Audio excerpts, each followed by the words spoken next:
We dedicate today's webinar to all the women in captivity, particularly to BGU star student Noah Aramani. You may have noticed that we're using a different format today, and the reason for that is simple. It's a bit more of a personal topic, and we wanted to make sure that we could see everybody's faces and you could see one another. I would encourage you, if you have questions, to please use the chat, and please remain on mute to help us manage this webinar a little bit easier. It's really my honor to introduce our speakers today. Our first, excuse me, our first panelist is Dr. Sarai Aharoni, who specializes in gender studies at BGU. She's published numerous articles on gender, peace, and conflict in Israel, and co-edited the book, Where Are All the Women? UN Security Resolution Council 1325, Gender Perspectives of the Israeli-Palestinian Conflict. Dr. Aharoni is one of the founding members of the International Women's Commission and has been active in promoting women's rights in Israel. Our second panelist is Dana Gavish, founder of Yazamut 360 Entrepreneurship Centre at BGU and the vice president of entrepreneurship at BGN Technologies.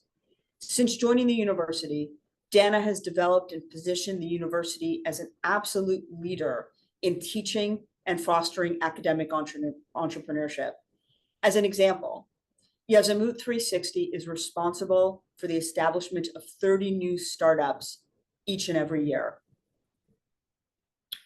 One of her students is Noah Aramani, to whom we've dedicated today's webinar. Welcome to both of you. I appreciate how much you have going on in your lives, and we really appreciate you taking the time to be with us here today. Let me start with a question for both of you. Where were you on the morning of October 7th, and how did you hear about the news? Dana, do you want to go first? Okay, hello everyone. It's a pleasure to join you, and I see some familiar faces, so thank you. Thank you for coming and for listening. Where was I? I was in my bed sleeping. It was Shabbat morning, and I live near Jerusalem. So I live in Tzur Adassa, a village near Jerusalem, quite far definitely from Gaza and from the south. And we hear in our sleep, we hear Iron Dome, and I hear Iron Dome like I've never heard Iron Dome before. Missile after missile, bombing after bombing, and this is far away from where I live. So I tell myself, this is what war sounds like. This must be it, because I was expecting something to happen. We've had a horrific year here, and it was very clear that we're getting ourselves into trouble. So I said, this must be it. And indeed, it took some time. It took a while. My little girl, I have a 12-year-old girl, she was sleeping over at a neighbor. And I look at my phone and I see that she's connected. She's awake. It was about 7 a.m. And I call her up and I say, do you hear the sounds? And she says, yes. And I said, there's going to be a siren. I was sure it was going to hit us as well. So just so you know, don't fret. It will be okay. They will take care of you. You will go to the safe room. There will be a siren, even where we live. And then we stopped the conversation. And then I went on starting to think, I have a soldier at home. He happened to be home. My son is a Navy SEAL. And I was thinking, should I wake him up? Because I hear the sounds. And, you know, I'm a mom. And I knew that he came home at 4 a.m. Because he was hanging around with friends that he hasn't seen in weeks because he's in the army all the time. And I'm debating with myself and with my husband whether we should wake him up, because it's clear that he's going to be called. And there's still no siren. So it took us about like 10 more minutes to figure that we need to wake him up, even though he didn't get any sleep. And as soon as we opened his door, the siren came up. So there was no question. He woke up. We all ran to the safe room. And that's how the day started. And then it was about 2 hours of very technical thinking. How do we get him to base? Because it is Shabbat morning. He needs to get to his base. So we're drying his clothes, putting them into the dryer, preparing those sandwiches because you need food, right? So you're getting him ready. That was about 2 hours of doing and phone calls and, simply getting him ready to go. And I realized that for the first time, I'm sending him off to war, which is a very strange feeling because in my mind, and I'm sure you know how Israelis think about the army service here is a huge opportunity, usually, for great professions. And if your son is a combat soldier, the commando is a Navy SEAL, he's probably got a great future ahead. And that's the way you think as a mom, He's in the A team.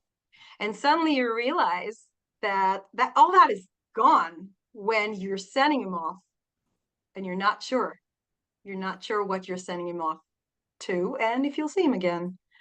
Very strange feeling to suddenly realize that you're actually sending him off to keep the family safe. You're not taking care of his future. He's taking care of you now. Very strange feeling. So that's how our day started on October 7th.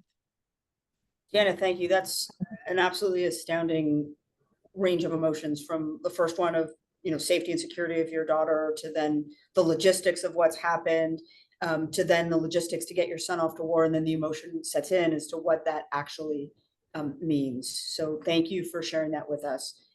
Sarai, can you share with us a little bit about how you heard about October 7th? And I think we need to unmute.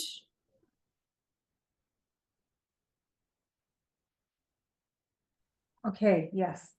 So my perspective is informed by the fact that I am one of the only scholars in Israel who studies women in war and peace. And I am really and this is, so when the war started, for me, I was in the middle of these various projects. I've been following, I'm an academic advisor to the first film that's a documentary, the first documentary that's being done on women in the Yom Kippur War. So I was kind of immersed in films about Yom Kippur War. Like that was October, right? First week of October was supposed to be the 50th anniversary of the Yom Kippur War. So I was working on these images relating to women in the Yom Kippur War. I just came back from Sweden and I was visiting archives in Lund University. These are archives with testimonials from Ravensbrück concentration camp. And these are women's testimonials from the camps. And I was working with a colleague in Sweden to learn about the way these testimonials were actually collected in 1945. And I was also working on, I was doing, and I am still doing, this very, very big project of documenting the archives of Israeli rape crisis centers. So I was doing all these different projects. This is my life. I was supposed to start my role as the head of the gender studies program. And then when the war started, for me, it was, and it still is, as if you are, you specialize in a very, very specific form of cancer, and then you get diagnosed with it, right? So what happens when you are the professional, but you also are the person who is living through this? And so, and my experience since October until now is having this huge responsibility of being an academic that has to explain reality to people and to document and to understand. And so when the war started, I think it took me a few hours into the war to get myself, because I actually know what is war. And I know war because I've lived through several wars as an Israeli, and because I study war, and because these are the things that I do. But it took me time to understand that I have to do something. And I want to share with you this very, very interesting dream that I had. And I think it was the first week into the war. I had a dream in which I was invited to an academic conference. And I come to the conference and I ask to get the key to my room. And I get a key to my room and I start looking for my room and I can't find my room. And I think, and then I understand that there are many, many rooms with women that I know, scholars that I know that are in these rooms. And I really, really see that that is not the number of my room. And that was a very interesting dream because it gave me an insight into the fact that we are now seeing something new, that I don't have a room as an academic where I can find the answers to what I am seeing.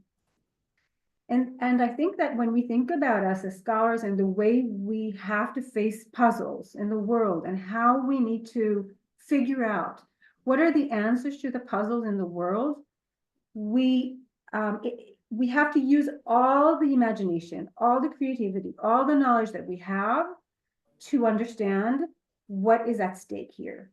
And I think this dream, which was early on in the war, made me realize that I have to find this room to make myself a room where I can do serious research to understand what is happening.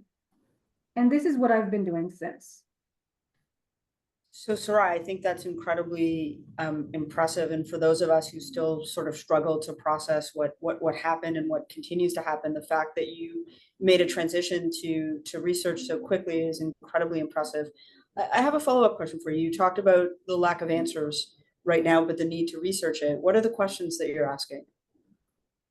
Well, so because I understood very fast that I have to find colleagues to work on this with me, I was very, very lucky to find a group of 7. We are a group of 7 researchers, documenters, women who come from different places, from Hebrew University, from Ben-Gurion University. I have a new doctoral student who's working with me. There is a PhD student from Columbia University, all of us Israelis.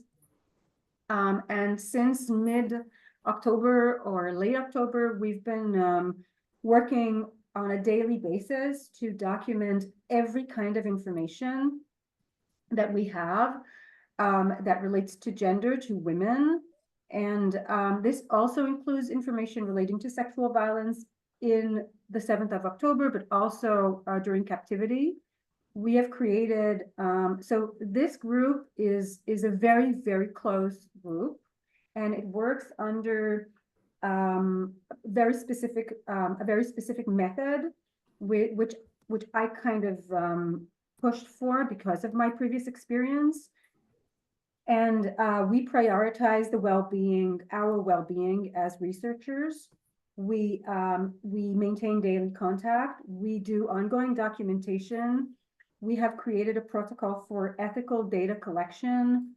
We work with awareness to secondary trauma, meaning that we also are exposed to various contents that might be very harming. So we are very aware to secondary trauma. And we try to minimize our exposure to difficult content by dividing work and sharing our emotions. I am very, very aware for the need to create a very supportive environment.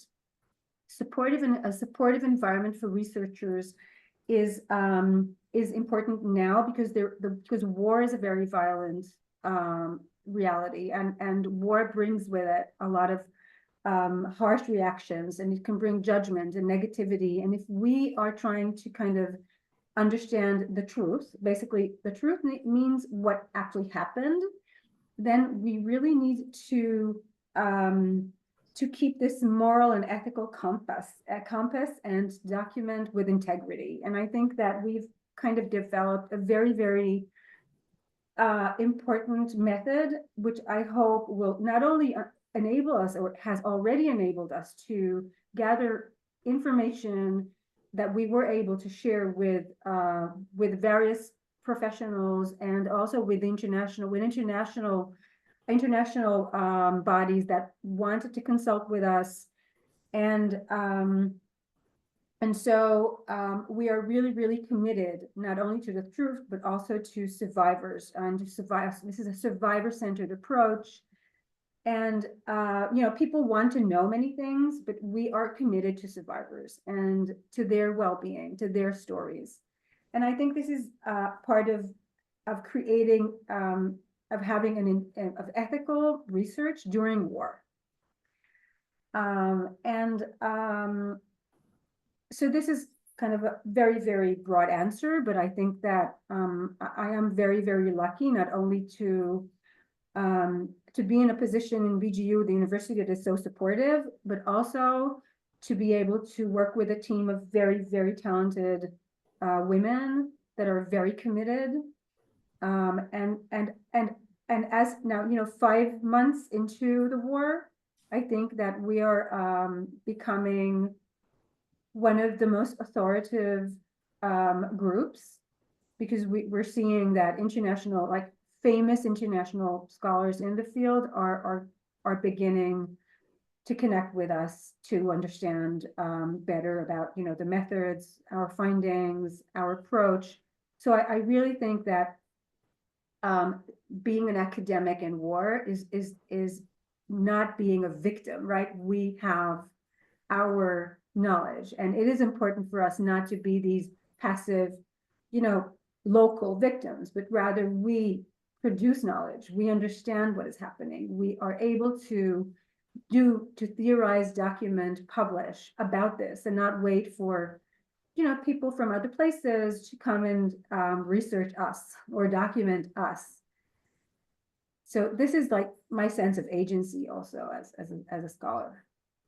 So I think that's so impressive to categorize your work in that manner to basically say this gives me some power.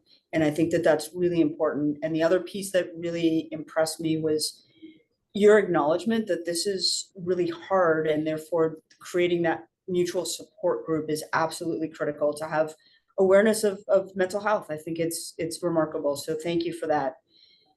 Dan, I want to cycle back to something that you started to talk about, and that's your daughter who's 12 years old. I think it's, you started talking about the need to make sure that she felt safe on that really tough, difficult morning.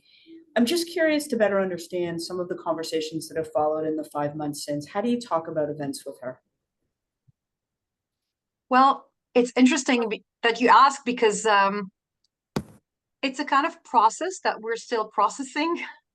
Some of it is quite surprising. So the obvious thing was keeping her safe during the first week or so. We still had sirens around, missiles over our heads. So that was clear emergency. What you do is you get the whole family in a safe room. We all sleep together. She sleeps in my bed, and you don't argue. That's just how it is. So first thing is first, and really keeping her safe. I think it was definitely a few days before she was even willing to leave the safe room. She simply wouldn't leave the safe room. And then there was a little bit of school on Zoom, which allowed her to stay in the safe room and study. But it took her time to calm down and realize that probably terrorists will not enter the house, because children in Israel's and we did too at first believed that there are terrorists among us, and that was really, I think, the unbelievable reality, that we realized that what we never thought may happen actually is a possibility. So the first thing was really to make sure that she's safe. Once things calmed down, and again, we live quite far from Western Negev, then life did come back to normal. It took a long time before she just went to stroll the streets and so on, but that did go back to normality. But then only a few weeks ago, she came back from school and completely caught me offhand when she told me how much she loves history lessons and They're now studying Greek mythology. They're, for the first time, she's in 6th grade, so they're learning of Helen of Troy and about the Greeks, and they're fascinated, and it's a really fantastic teacher. He's teaching them so well, and she tells me all about it. And she tells me of Helen of Troy, and then she says that there was an argument in class, and she said that it's pretty amazing that Helen of Troy was such an important a person, and women must do everything, must go through everything in life. And then she started giving the list. She was like, we are the ones who take care of children, we bear children, and we need to take care of the house, and then we need to take care of the family, and we need to go and study, and we need to do all the sorts of things. And suddenly, like in the middle of the list, she was saying, we get raped, we bear children. Rape was suddenly part of the list, and I literally felt the blood drain from my face. I was so surprised. It was like a part of something that happens to you in life. And she's in 6th grade, so suddenly my daughter talks of rape as if this is a part of the plan or something that happens to you, and I couldn't find the words. I was so surprised. So it took me a few days to think with friends how to address it, because it was obvious we need to talk about it, but I didn't mention it at the first minute. And then about 3 days later, I came back to her and said, do you remember you talked about this as a part of something that happens to you, part of your role, part of the job, part of being a woman? Well, it's not. It's not in the same category. And it's not something that happens to you in life. This, you can't name it as something that one of the episodes, and you need to be aware that this is something that, I know you hear about it now, there's a lot of talk about it, but it's not something that is acceptable. It's not in the same category. And moreover, you need to know that it's not something that just happens to you. And when you say that in class, the boys hear it. And boys shouldn't hear it in the same category. You can't just say this is something that happens, because it legitimizes this, and you cannot put it in the same list. So she was listening, she was attentive. Later on, I even talked to her teacher, because I said, if this is something that other girls feel, and maybe you should address this. And obviously they didn't know what to do with it at school, because nobody at school, at elementary school, knows how to talk about rape. The teachers don't know how to address it. I didn't know what to say. It took me time to. So they didn't really talk to the girls, but that was really surprising, really surprising. And I think the reason why they don't know how to talk to children about rape is that it isn't something that we should have to talk to children about. Exactly. And that's absolutely horrifying, that in her mind, this was just one of the many roles that women fulfill. But I do want to use that as perhaps a segue into a question about the roles of women. And this is really one for both of you. So, historically, I think we've always talked about the challenges that women in particular face juggling household responsibilities and professional responsibilities. You both lead really big, important teams at the university. You've got an incredible amount of responsibility on your shoulders. You also have family lives. And now you've got this added element of the emotional pain and trauma of what happened on October 7th and what's happened in the 5 months since. So maybe you can share a bit about how you try to balance that, and how you balance your emotions with all of your responsibilities and your need to be strong for other people. Sarai, perhaps this time we'll start with you. So I'm not really balancing. I'm just working all the time. Sorry. But one of the things I've noticed that I have decided deliberately to be kinder and to help other people with various requests. And so and this is really what helps me. I think this is very helpful, to feel that I'm that what I'm doing is valuable. and that I can use my knowledge in ways that makes sense. And I know this is a very vague answer, but it comes from small things. So I'm writing these letters of recommendation for, a project. So for example, just this is an example. There is in the South this wonderful center for women who it's a center for younger women who come from complicated backgrounds, and it's called the Eden. It's an NGO. They have services for trauma for young women who had undergone various traumas. And it's an amazing space, but since the war, they had to evacuate all the young women, and now these girls are in Jerusalem studying somewhere, and many of them have kind of disappeared, and nobody knows where they are. And they're doing this amazing job working with younger women. And after the war started, they created a documentation project, and they decided to ask women to tell their stories. And so they film women who want to tell their stories about the war. And they see this as part of their work with trauma, with the community.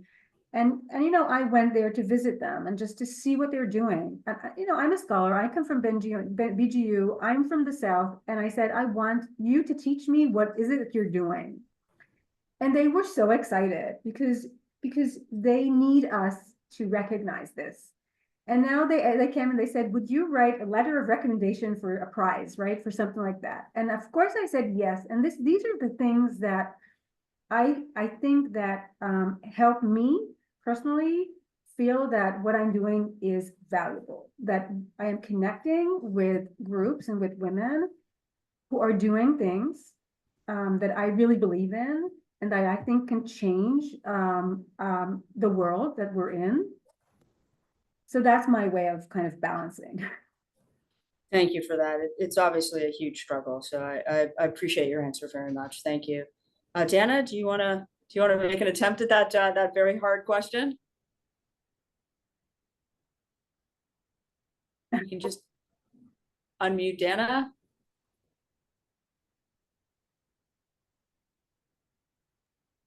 Thanks. There's so many levels. First of all, I'm a mom. That's obvious. We talked about that. The second thing is that I really relate to what Sarai said, because work helps. It really does help, because that's your comfort zone. So when everything else turns chaotic, you really want to focus on your work, and especially with Sarai's work, which is so relevant and helpful to this situation. So I can say that from my juggling side, first of all, being a mom, and then being a mom to over 10 students that are my employees at the Entrepreneurship Center. So the lovely slide behind me shows you the happy place, my comfort zone, which is my Entrepreneurship Center, the center that I've founded 6 years ago, and is usually packed with students, and is a very creative place. And then we have over 20 employees at the center. I think 12 of them were recruited on October 8th. Simply will send photos in the group chat with helmets and uniforms and went off. So all of a sudden, you realize that you need to change plans, because no one's going to work anytime soon, and start worrying about them. These are very young students. They're 25, 26, and now they're off to war. So I find myself worried about 10 or 12 more children, which I care about deeply. And I also consider them mine. And I kept in touch with them all the time, wondering where they are, if they're safe. And these were weeks and weeks of the situation. Some of them held new positions in the army, were just drafted, and so many of of those amazing people just went off to do whatever is needed. So that was hard, worrying about them as well. And of course, the other thing was, asking myself as a professional, if I'm heading the Entrepreneurship Center, what do we do? Right? We're entrepreneurs, so we need to help. So what do we do as an entrepreneurship center, especially when we don't have the staff? So now we don't have the employees, but hey, there's a war out there. We're not just going to sit around all day. And I was really happy. I should mention the fact that 10 or 12 of them were recruited, and about 6 others got stuck abroad and couldn't come back to Israel because they were all on vacation and all their flights were canceled for weeks. They couldn't get home, including my chairman. So half the staff is in India or Greece or the UK, just stuck, and Thailand, and the other half is gone off fighting. And we're on Entrepreneurship Center, and we're expected to do something. So the way we did it was simply start very quickly a fund, because people went and did. They didn't wait for funding. They didn't wait for anything. Anyone that literally had a good idea just went ahead and did it. And after like a couple of weeks, we found ourselves with amazing entrepreneurs from the university staff, teachers, the tech staff, the researchers doing unbelievable work, emergency work. And some of the students that were around started doing the same. For example, Ariel Harush, which is a student of ours, simply sat on a sofa at Ofakim, which was attacked, the city of Ofakim, and said, okay, I'm not going to sit on the sofa. What can I do? The soldiers are out there. They need equipment. I can start my 3D printer and print stuff that soldiers need. So he started with magazine couplers and knee pads and all sorts of things. And he's still running it until today. Raised a lot of money for this endeavor and simply started, I think today he's running 300 people helping him with hundreds of 3D printers, print equipment, and things that soldiers need. And they're still doing it right now. So we realized at the Entrepreneurship Center that we have new entrepreneurs that never thought they'd go on that route, but now we can help them. We started a fund, created a very, very quick route. I mean, it was my condition that the money will be in the bank account within 2 days. If someone is doing helpful work, we're not going to delay. No bureaucracy, money in the bank, personally to that person within 2 days. And we did that too. Simply all the bureaucracy went away in the university. Everyone helped. And we saw a huge impact of those projects. I think we supported over 20 such projects together with the student union and with the Department of Social Impact at the university. So that gave us a lot of feeling of purpose. And we did all that. I did that together with my marketing manager, who was in Thailand for, I think, another month and a half, but he managed the fund from there. Everybody just pulled together. So yeah, it was a lot of juggling as professionals and as private people, but I think work helps. It always does, because this is where you know that you're really sharp. Thank you, Dana. It's pretty incredible. You layered on, I thought it was challenging enough to balance work and home life and the emotions of it. And you layered on something entirely different, which was the complexities of people not being around who normally have key responsibilities, either because they're serving or because they're stuck overseas. And yet you ended on such an inspirational note in terms of what the harshest of conditions produce in some of us. It's the absolute best, as Ariel, who I got to meet with when I was in Israel, did. When I was there, I think he was up to 35,000 separate things that he had printed. I'm sure the number's exponentially higher now. Very, very impressive. Let's switch gears a little bit. I want to get into some of the the academics of this. So Sarai, I have a question for you as a founding member of the International Women's Commission. You know, the UN is lacking on Israel in many different ways. I'm just wondering, what is your response to the UN's position on what took place against Israeli women on October 7th? And then as a corollary to that is how do you explain the global reaction to what transpired, or dare I say the lack of a global reaction? So I really am an academic on this. And so I'm following this whole thing very, very empirically. And I must say that the first letter was sent to UN Women. Well, there was a letter sent by Israeli academics and scholars and legal scholars to UN Women very early in mid-October. Mid-October, there was a letter because there was no official response on their website and their Twitter and whatever. And after we started receiving clear indications that there was sexual violence. We didn't know exactly how much, we didn't know patterns, we really did not know. But what we knew one thing. We knew that international organizations had a lot of knowledge about conflict-related sexual violence, and we thought that those were the places, those were the institutions that would be the most important in terms of assisting the Israeli government in really understanding the impact of this or how to deal with this.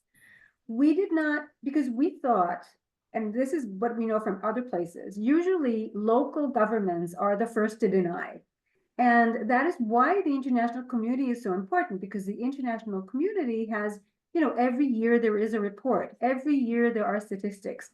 This is not new. So we thought that UN Women, as an international organization with knowledge about conflict-related sexual violence, would actually be a professional organization that would assist in understanding what has happened.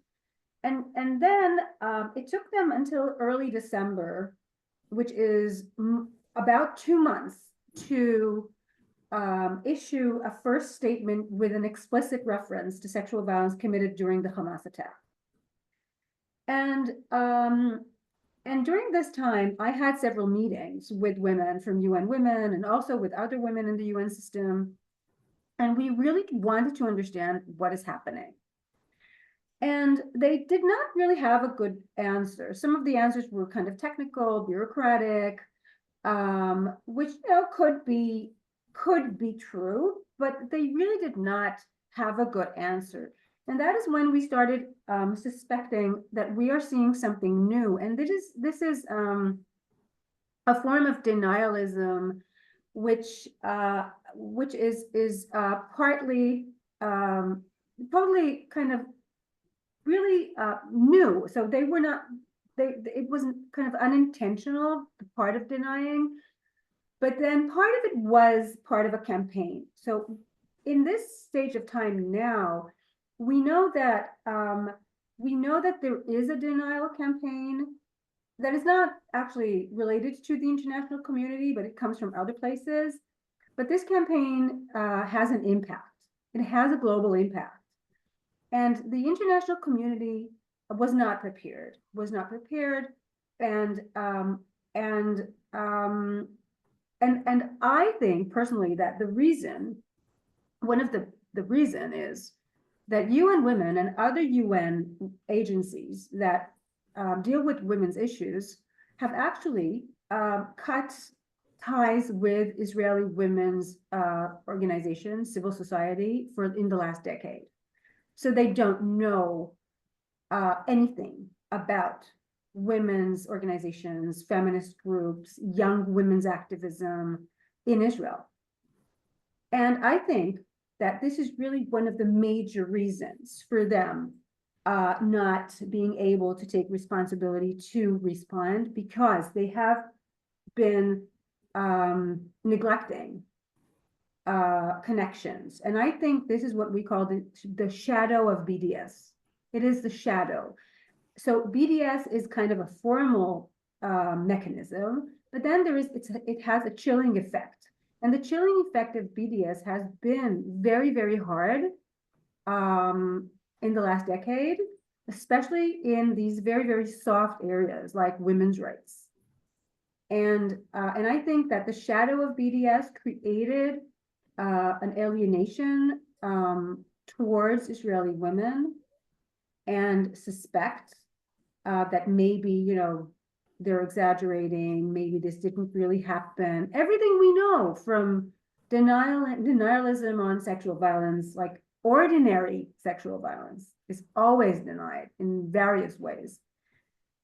And so I think that it's a combination of various reasons, but this is going to be something that we will have to, you know, we will have to study, to write on, to analyze. And the international community was not prepared to very, very harsh response by Israeli women. And that is also something that we have to kind of mention, that the fact that Israeli women, unlike Afghan women who have also been betrayed by the international community, Israeli women did not just play, you know, silent victims. They decided to speak out. And that is very important globally, because there is kind of this is a rare situation, I think, in the last decade, where women demand that the international community actually issue a very, very clear statement. So I'm curious to understand where you see it trending. So you gave a really excellent explanation of some reasons why you think there was that denialism. It's now 5 months in. Where do you see it trending? Is it becoming more pronounced, the denialism, or do you see some thawing in it as people now re-engage on the issue a little bit? So yeah, I have a very nuanced perspective, because there was the fact-finding mission here, Pramila Patton, and we also met with her and the group of experts. We had a session of about 4 hours with them. They were very, very serious. We showed them everything we know. We discussed everything we knew. They were very, very professional. And we think the report that was issued this week is important. And it shows that there are benefits of cooperating with international bodies, especially when there is a initial trust in the mandate.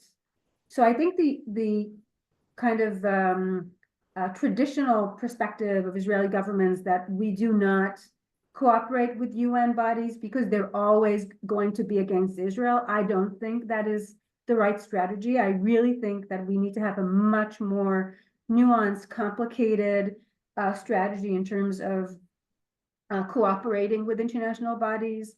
And I think that the kind of overall negation of their of cooperating is not politically right, and it is not right because some of these institutions have a lot of knowledge.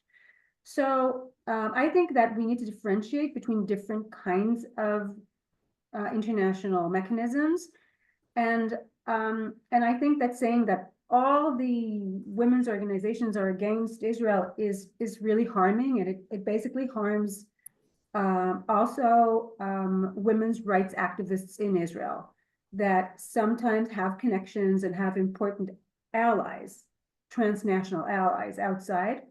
And we know that women's role in Israel is really not, is not safeguarded. We have a very, very masculine government. We have a very conservative government. So these things are, we need to be very, very strategic about the way we frame women's rights now.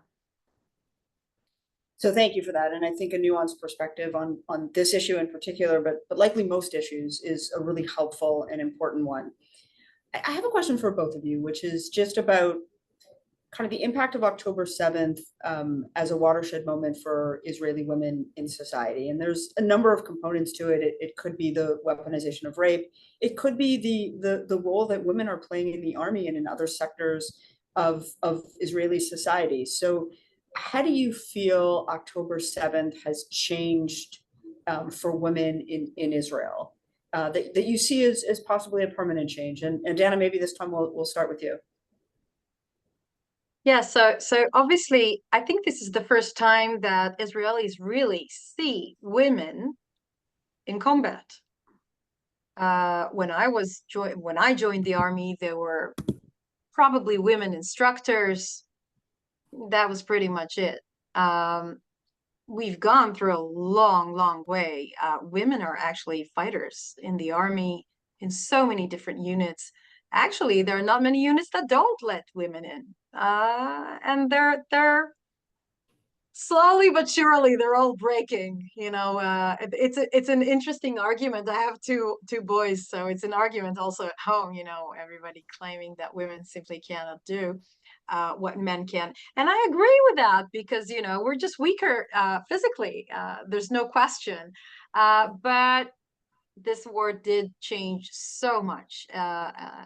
With the cases that we've heard, the stories that we've heard of women taking tanks and going, to fight and to save lives. And the stories are really amazing. As we speak, there are women in Gaza, women doctors, fighters in different, and commanders also. So times are changing definitely in the army. It's so amazing to see. And it's a different generation now, with a lot more, I think, self-confidence. Women pilots are now normality. I think I just heard that there's a new woman for the first time that is the commander of a squadron. Amazing. Yes, just now, just today, I think this week it was announced. So times are changing on that end, and of course the roles of women, the way that the civilian people here, the whole civilian scene was run by women and men to help cope is also pretty amazing. So I think there's a lot of inspiration around. Thank you. Sarai? Yeah, well, I think that just like 1973, the scale of the events that we're seeing will be like the war is not ended, right? We're still in this, and the scale is just huge, and it's very hard to understand the ripples and the aftermath and all the different ways in which things will play out. But I want to say that I have this new PhD student, Shira, and she is going on Monday or on Sunday. She's on Monday. She's going to the president's home to meet the Foreign Affairs Minister of Canada. And yes, she's going to meet the foreign minister, the Canadian foreign minister, in the president's home. And they are going to talk about the war and about what has happened to women. And this is what we call shadow diplomacy. It is not formal diplomacy.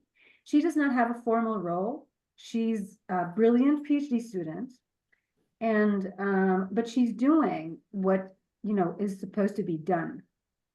And I think that we have all these talented women that are doing things in the most professional way, and they are not really being recognized. And their work is sometimes marginalized and sometimes overlooked.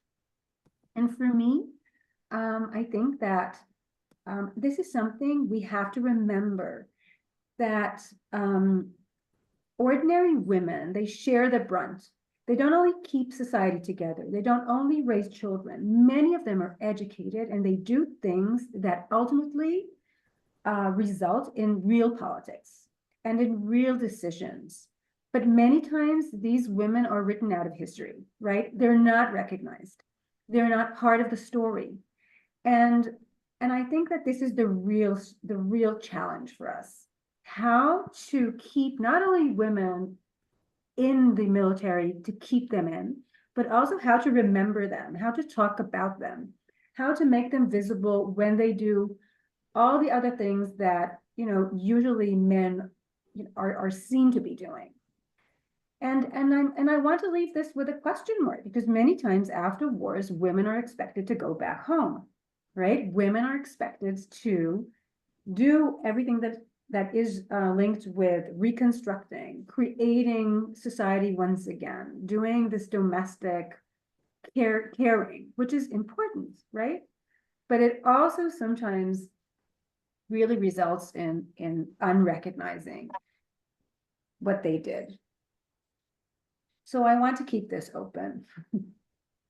I think that's really important, and I thank you for that. Our time is running short, and I want to get to one really important final question, which is to Dana, and it's about Noah Argamani, who we've dedicated today's webinar to. So Noah is a student at the Entrepreneurship Centre.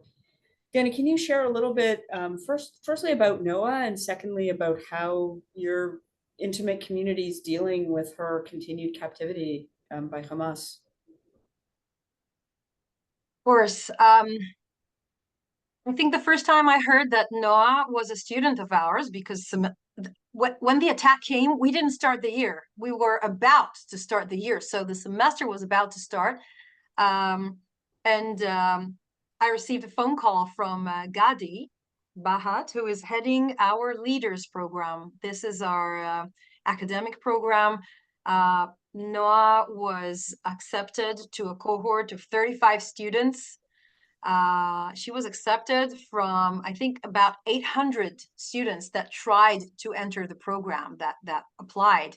And they go through a pretty rigid selection process. So she was accepted. She was supposed to start with cohort 4 of the leaders. And then I received that phone call a few days into the war saying that student, that girl that we're seeing on the motorbike being taken on the motorbike as she's reaching out to her boyfriend and screaming, that's our student. And it was just a horrific moment. And then I called the rector, the provost, and said, she's our student. And ever since, it's been so difficult to realize and to think about her and to miss her. Because what we do is we have a chair for her at the center. And by then, school year started on December 31st. And since then, we have a chair for her. And that chair is there. And it's not a virtual chair, you know, it is her chair. This is her class. These are her classmates. And she's not there. You can even see that on the chair, every time they're distributing written material, we put it there for her. You know, we just put it there for her because she should be in the class. It's heartbreaking. You can't get used to it. That's the truth. And it's hard to think about her. And we hope she will come soon, come back safe. We're waiting for her.